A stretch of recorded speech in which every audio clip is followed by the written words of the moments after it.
Thank you, Cleveland Storm cheerleaders. Glad to have you on board this week as we welcome you to week 7 of the Rundown. Glad to be here. I'm Ron Burke. And I'm Bethany Miller. Let's start in Class 6A. We're getting right to it. The La Cueva Bears taking on the El Dorado Eagles tonight. The Bears defense standing tall the last 2 games with back-to-back shutouts, while the Eagles have been soaring high with their high-potent offense. We go to Wilson Stadium, see how this one plays out as both teams come in, even up record-wise at 3-3, so let's see who would get the upper hand.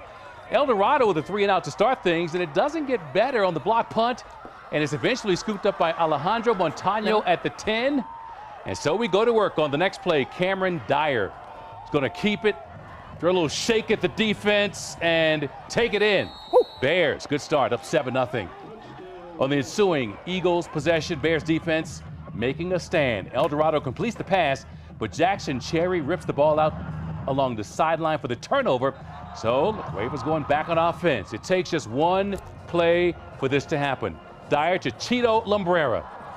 He just tears up that sideline. No one can catch him, and the Bears go up 14-0 just like that. And the Bears just turn it on from there as the offense keeps clicking. The shovel pass to Cruz Markham. He fights off a tackler and gets into the end zone for a 21-0 Bears lead. And La Cueva goes on to win big over El Dorado, 74-20. Well, the Manzano Monarchs are taking on the Highland Hornets tonight. The Monarchs up by 2 and driving. Robert Lucero with the grab. He will get all the way down to the 1-yard line. So now it's 4th down. The Monarchs try to punch it in from short, but the Highland defense has something to say about that.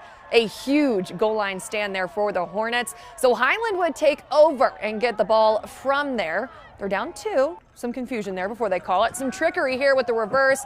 Jose Tapia with a big gain here as he gets the 1st down before finally brought down out of bounds there. Well, it worked once.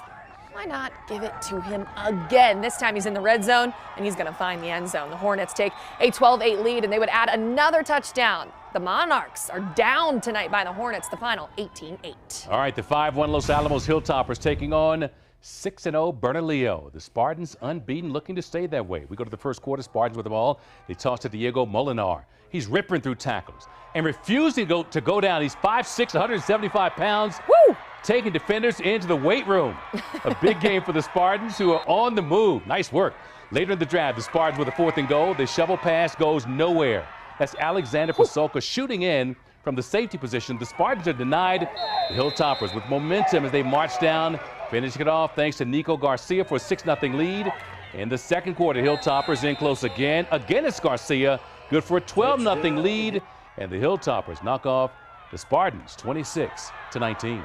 Wow, well, now we go to Los Lunas. The Tigers coming in off a dominant victory over Valley in week 6, while Capital, they want to end that 5-game losing streak. Tigers onside kick to start this game. Demasi King-Shira back to pass. It's Ethan Olguin on the run. The senior, a big gain for being brought down at the 5. Gage Marquez would do the rest. Takes the direct snap, walks leisurely into the end zone. For the first score of the game, Tigers lead 7-0. Jaguars looking to answer on their first offensive possession, but on 4th and inches, the Tigers defense comes up with a big stop, and Capital turns it over on downs. And watch this. Kane Shiro, the handoff to Fabian Trujillo. He's got room to run here, Ron. Looks like he's going to be tackled. Look at the help from his teammates. They're doing the tush push. Shoved into the end zone. Los Lunas moves ahead 14-0. You should copyright that. From there, the Tigers dominate on 4th and 4. Caden Reese under center. The sophomore finds a hole, will break free. He's going to take it 67 yards to the house. Los Lunas takes down the Jaguars tonight, the final 57-7. Now, Bethany, the king of Class 6A for the past couple years has been the Cleveland Storm, but this year they're fighting for so much more. Ron, Marshall Logan has been with the team for 3 years and is now fighting for his own fight with cancer. Reporter Julian Pata shows us how this player, his family, his team, and the community are staying strong. Marshall Logan is a junior center and guard for the Cleveland Storm. He's played football at the school since he was a freshman. In the last 4 weeks, the 16-year-old getting some unexpected news. I was at the hospital. They were speaking in big words. I couldn't really understand anything, and I had to ask my mom. I was all, what's going on? That's when Marshall found out he has stage 4 metastatic Ewing sarcoma. Mostly diagnosed among kids and teens, more than 200 cases are reported a year. It kind of changed everything for me. He says it's been a reality check for everyone and his family, even his younger brother, Troy.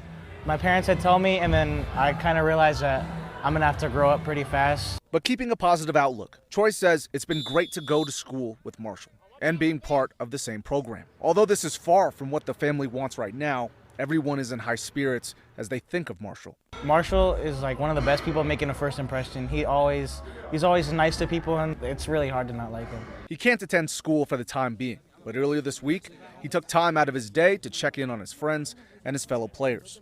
Coaches and players embracing the young man with a smile.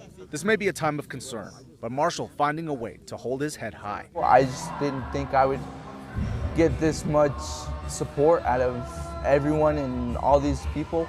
His family has been selling a number of products to raise money for him, from shirts, water bottles, and sweaters, the family doing everything they can.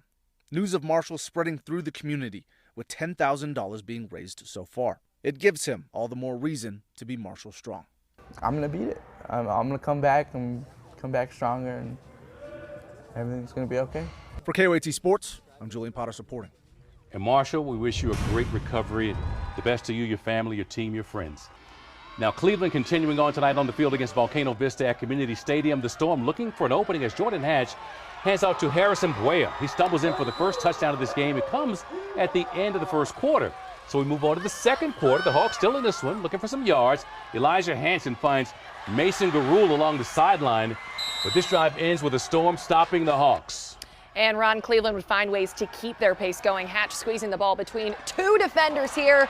Look at that throw and catch. He finds John Baca. That's another first down, another touchdown opportunity. Chuka Tutman running for a modest gain of 5 yards here. Stretches Cleveland's lead to 14-3 in the second quarter. And Volcano are still looking for their first touchdown. A minute and a half left. The Hawks advance to the red zone. Nice pass there. That's Devin Banks cashing it in for 6. And the Cleveland Storm, they are Marshall strong tonight. Victorious with the final score, 35-12.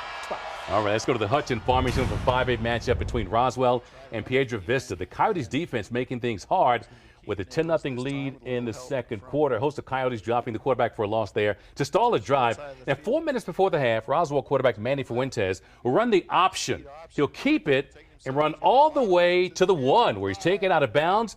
Plus 18 on the carry, good for first and goal. And then they pitch to Giovanni Apodaca. And he takes it right for the touchdown to increase the lead to 17-0.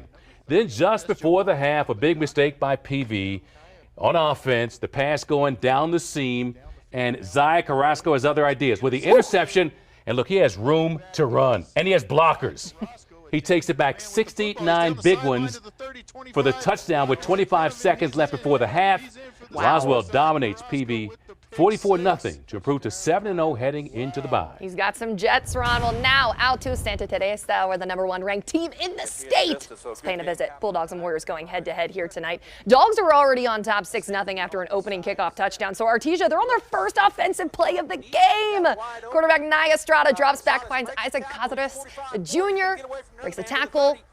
He's into the end zone. Bulldogs lead 12-0 already. So, Ron, we're still in the first quarter. It's now 22-0 Bulldogs. All right, bring it on. Santa Teresa on offense, but the Warriors intercepted. That's Josiah Rodriguez. He's going to go for 6 the other way. Artesia, what else? Another dominant win. They're now 7-0, the final 53-0 over Santa Teresa. That's a steamroller there. Staying in 5A, the Goddard Rockets making a spirited entrance as they host the Belen Eagles. Let's get it on. Belen goes 3 and out on the opening possession, so step up for the punt, and it's blocked. Recovered by number 27, Nathan Reed. So the Rockets, thanks to special teams, have a short field off the turnover.